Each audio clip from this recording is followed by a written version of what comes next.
Hi అండి, welcome to అమ్మమ్మ వంటింటి రుచులు అండి. ఈరోజు నేను చేయబోయే స్పెషల్ ఏంటని ఎదురు చూస్తున్నారా? పన్నీర్ పలావ్ అండి. ఆ పన్నీర్ పలావ్ని ఎలా చేసుకోవాలి ఏంటన్నది వంటింట్లోకి వెళ్ళిపోదాం, ఫాలో అవ్వండి. ఇదిగోనండి, గ్యాస్ వెలిగించుకుని ఇదిగోండి ఒక కళాయి పెట్టుకుందామండి. ఇదిగోండి ఒక్క స్పూన్ కండి నెయ్యి వేస్తున్నానండి. నేను నెయ్యి వేసే చేసుకుంటున్నానండి.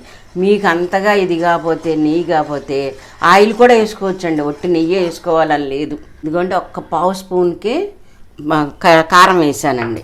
ఇదిగోండి పావు స్పూన్కి పసుపు వేస్తున్నానండి. పావు స్పూను సాల్ట్ వేస్తున్నానండి. ఇలా కలుపుకుందామండి. కొంచెం కలుపుకున్నాక పన్నీర్ ముక్కలండి నేను 200 గ్రాములు తీసుకున్నానండి. అర కేజీ బియ్యానికి నేను 200 గ్రాములు పన్నీర్ తీసుకున్నానండి.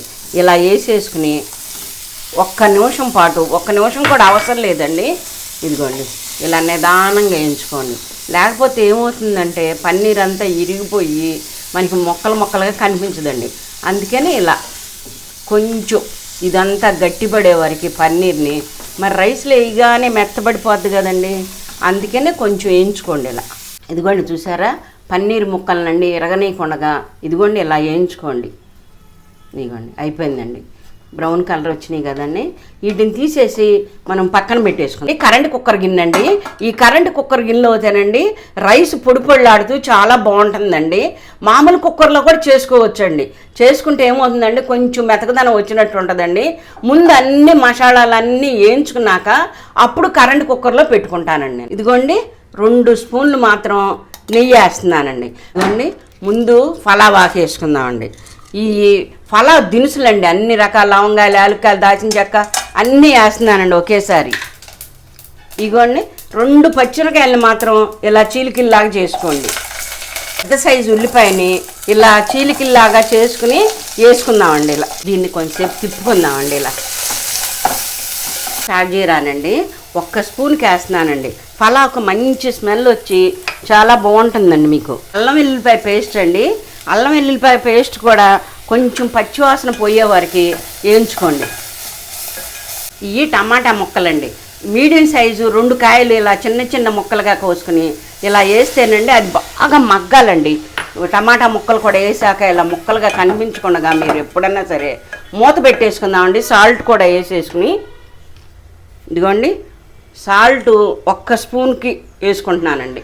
ఆ ముక్కలు కూడానండి ఇలా మగ్గితే ఏమవుతుందండి, టమాటాలో వాటర్ ఉంటుంది కదండి, అదంతా బయటకు వచ్చి మీకు చక్కగా ఉల్లిపాయ, పచ్చిమిరకాయలు అన్నీ మగ్గుతాయండి. అందుకనే ఇలా మూత పెట్టేస్తానండి 1 నిమిషం. ఇలా ఎన్ని టమాటాలు మగ్గినాయో చూసుకుందామండి. చూసారా ఎంత బాగా మగ్గినాయో. దీనిలోకండి ఇప్పుడు అర స్పూనే కారం వేస్తున్నానండి. ఎందుకంటే పచ్చిమిరకాయలు అవన్నీ వేసాం కదండి, ఘాటుగా ఉంటుందని అందుకే వేసానండి.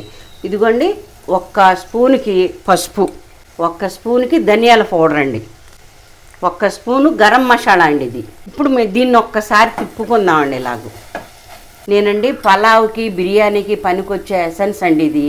మీరు గనక బయట ఎక్కడైనా అమ్ముతారండి ఎసెన్స్, పలావ్ ఎసెన్స్ అంటే ఇది తెచ్చుకుని మీరు ఫ్రిడ్జ్లో పెట్టుకుంటే ఎప్పుడు కావాలంటే అప్పుడు చేసుకోవచ్చండి. మీకు ఇది అందుబాటులో లేదనుకోండి ఇంట్లోనూ, మసాలా దినుసులు మాత్రం కొంచెం ఎక్కువ వేసుకోండి. ఈ ఎసెన్స్ ఉందనే నేను మసాలా దినుసులు చాలా తక్కువగా వేసానండి. ఇప్పుడు కొత్తిమీర వేస్తున్నానండి.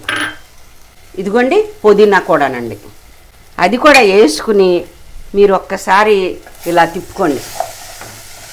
మొత్తం ఎసెన్స్ కూడా మొత్తం కలుస్తుందండి. నేను వేసిన ఉల్లిపాయ ముక్కలు, టమాటా ముక్కలకి అన్నిటికీ పడుతుందండి ఆ ఎసెన్స్ అండి. ఇవి బాస్మతి రైస్ అండి. ఈ బాస్మతి రైస్ని మనం పలావ్ చేసుకునే ముందు 1 గంట, అరగంట నానబెట్టండి. నానబెట్టుకుంటే ఏమవుతుందంటే అండి బియ్యం కూడా బాగుంటాయండి. మీకు అన్నం కూడాను చాలా బాగుంటుందండి. మీరేం చేస్తారంటే బాస్మతి రైస్లు ఇవ్వనని బాధపడబాకండి.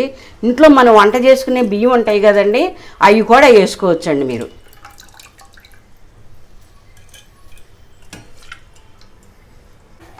నిదానంగా తిప్పుకోండి. ఏమవుతుందంటే అండి బాస్మతి రైస్ ఊరికే ముక్కలు అయిపోతుందండి, మనం చూడటానికి కూడా బాగోదండి. చూసారా, ఇలా నిదానంగా తిప్పుకొని వాటర్ పోసేసుకుందామండి. అండి అర కేజీ బియ్యం తీసుకున్నానండి. అర కేజీ బియ్యానికి 2 వాటర్ పోసుకుందామండి.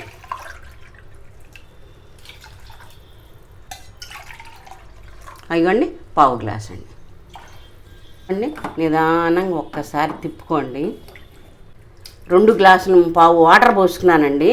దానిలోకి మనం ఇందాక పన్నీర్ వేయించి పెట్టుకున్నాం కదండి, సగం పన్నీర్ని ఇలా వేసేసుకుందామండి. అలా అక్కడొకటి పెట్టుకోండి.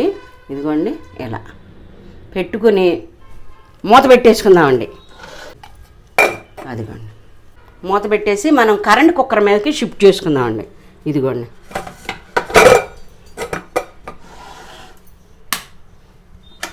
అదిగోండి అలా స్విచ్ చేసుకుంటే రైస్ కూడానండి చాలా బాగుంటుందండి. ఇక ఆ 10 నిమిషాల నుండి 15 నిమిషాల వరకు అయితే రైస్ అయిపోతుందండి మనకి. మూత తీసి చూద్దామండి. అబ్బా మూత తీయగానే ఎంత మంచి స్మెల్ వస్తుందండి పలావు. చూసారా ఎంత బాగుందో చూడటానికి కూడాను. దీన్ని సర్వింగ్ ప్లేట్లో తీసేసుకుందామండి. ఇందాక మనము పన్నీర్ ముక్కల్ని వేయించుకుని పక్కన పెట్టుకున్నాం అండి, దానిలో ఇంకా 4 ముక్కలు ఉన్నాయండి. ఇదిగోండి ఇలా వేసేసుకోండి. వేసుకున్నాక ఇదిగోండి సర్వింగ్ ప్లేట్లోకి తీస్తానండి.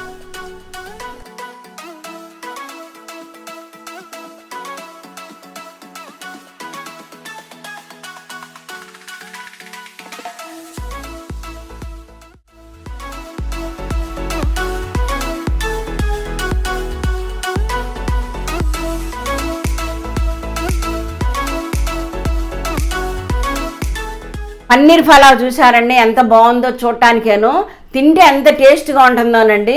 మీరు కూడా ఒకసారి ఇంట్లో ట్రై చేసి ఆ పన్నీర్ పలావ్ ఎలా ఉంది ఏంటన్నది నాకు కామెంట్ చేయండి. పన్నీర్తో బోల్డెన్ రెసిపీ చూపిస్తానండి మీకు. ఒకే రెసిపీ చేసుకుని తినాలని లేదండి. నాకు కామెంట్ చేయండి, ఏది కావాలన్నా ఏది చేయాలన్నా కామెంట్ చేస్తేనే కదండి నాకు తెలిసేది. నా వీడియోని మీరు అందరూ షేర్ చేసుకోండి, లైక్స్ కొట్టండి. నా ఛానల్ని చూడని వారు ఉంటే కొత్తగా చూసేవాళ్ళు సబ్స్క్రైబ్లు మాత్రం మర్చిపోబాకండి.